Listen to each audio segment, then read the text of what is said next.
We are with Rose Raske, and she is the owner of Aunt Margaret's Yarn Shop here in Chelmsford. Tell us about the history of the shop. Well, many years ago, Margaret's owned the shop in downtown Lowell. And she eventually moved the shop here, opening up Aunt Margaret's Yarn and Gift Shop. And for many years, she ran it here. And then a woman by the name of Judy bought it from her 22 years ago and kept it going and kept the name Aunt Margaret's. And last June, I bought the shop.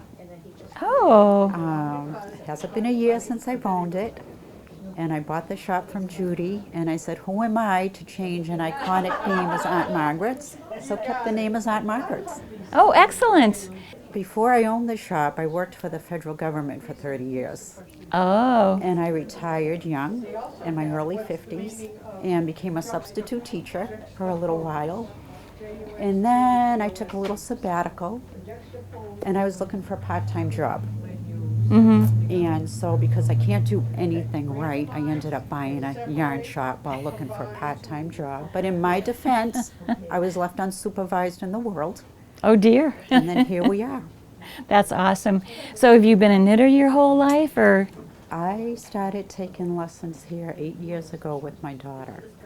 Oh, And okay. that's how I learned to knit. Okay. And then when Judy said that the shop was going to be coming up for sale last year, I thought about it and said, why not?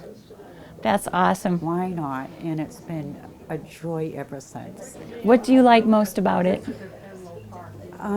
It's not just a yarn shop. As you can see, we have classes going on. I have 16 different classes. I have almost 100 students a month coming in here. Oh my gosh. And with that come their stories, their families, their lives, and they just share. And my customers come in and they tell me their stories, and it's a community that's built here. Yeah. And that's what I love about it. Oh, that's nice. Yeah. And are you teaching, or are other people teaching? No, I know my skill limits.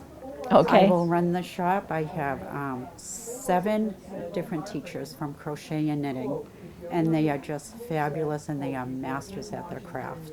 Wow. Yeah. Tell me some of the classes that you have. I assume you have beginner classes. Well, actually, our classes are all intermingled. Each class has beginner, intermediate, advanced. Oh, They work at their own pace. They work on their own projects. Sometimes the instructor may say, hey, look at this cute little thing. Does anybody want to make it? And they might do it as a group.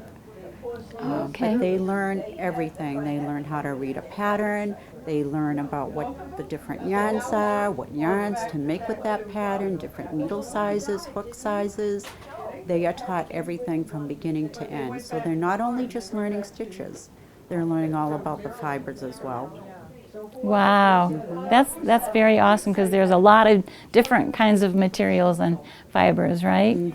So you have a little bit more than just yarn in this shop. What else do you have? One side is basically the yarn shop. One side is basically the gift shop.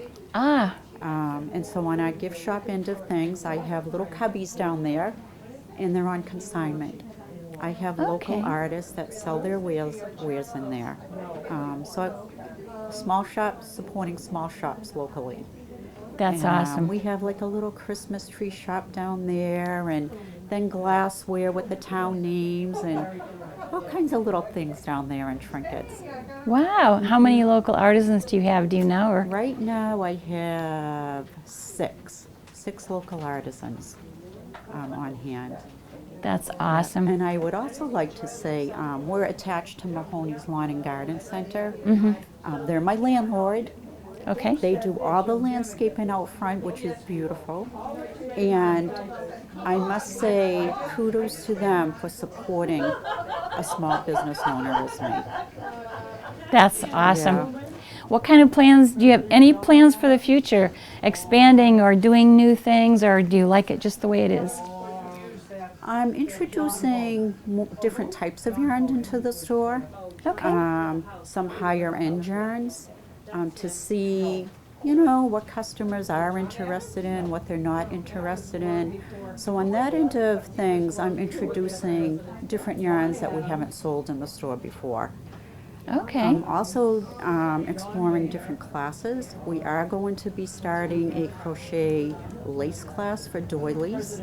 And as people come in, like some people are interested in felting, and some people are interested in punch needle art. So I'm exploring different types of classes like that as well. New to the store this year is a children's class, Oh, a children's crochet class, which has really taken off. And what's fun about the children's class is when they first came in, they were very shy, they were very timid. It's been ongoing for 2 months now, and they come in, and just like the older women, they're all now talking about their day, about what they're making, and it's like another generation has begun. But that's I awesome. would like to add, I do have one token male student in knitting. I was have going to one. ask you about I that. have one. That's it, You know, okay. we are contemplating maybe doing either a couples night knitting and crochet class, or even an all male knitting and crochet class to see if there's an interest. That's excellent. I mean, a bunch of men knit and crochet, and it's just awesome. So we're That's kind of great. open to any ideas and suggestions. That's great. Go with the flow and see how it evolves. Are you open 7 days a week? We're closed Okay. Sundays, Okay. but during the week we're open till 8 at night, but not Friday. Friday we close at 3 and Saturday at 3. So we're open Monday through Saturday. Monday we open at 3 o'clock, and then we open at 10 the other days. Okay. Yeah. Excellent. Well, this is a great shop to explore, and I can't wait to look around because it's not just yarn. See all the goodies that you have, and thank you for talking to us today. Yeah, well, thank you. And everybody out there, knitting crochet, go visit your local yarn store. Yes, absolutely.